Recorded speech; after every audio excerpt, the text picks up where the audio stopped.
Hey everybody, what's up? Today I wanted to talk about an exercise that I use and that I teach all my students when they're trying to get more comfortable taking a groove from one side of the drum kit to the other. This exercise is called ladders, and it's pretty self-explanatory by the name.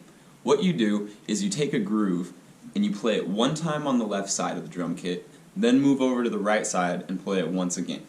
Then come back over to the left playing it twice, and go back over to the right and play it twice. You're going to do this all the way up to 4, or however far you want to go up in the scale. This to me is one of the most important first steps when a student or any drummer is trying to learn how to play a new song or play any type of music for the first time. You have to be able to get from one side of the drum kit to the other so you're not stuck.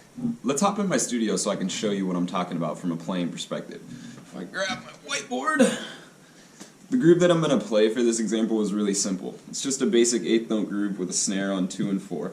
The bass drums are going to land on 1, 3, the and of 3, and the of 3. Now, you might see me move the cymbals around. I might put extra bass notes here and there depending on how many times I'm playing it. But the goal of this exercise is to stay within the base of what the main groove you're trying to play is. So let's go do it.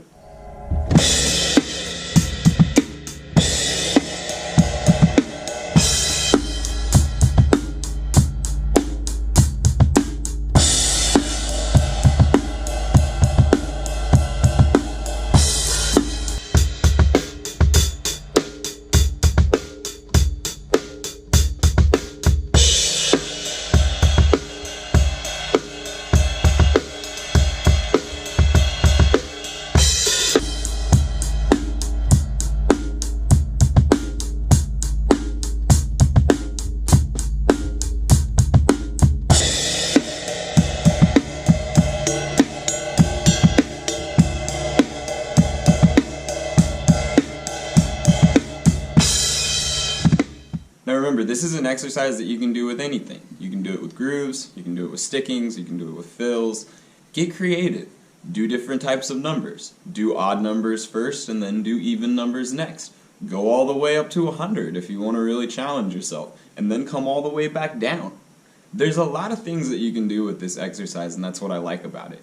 There's a never-ending list of options that you can keep adding to make it more difficult or keep challenging yourself. If you go out and use this exercise, take a video of yourself and tag me in it. I like seeing what other drummers are doing or what weird ways you can make this more challenging. Thanks for watching this video, guys. I hope everybody has a great 2020, and remember, don't stop practicing.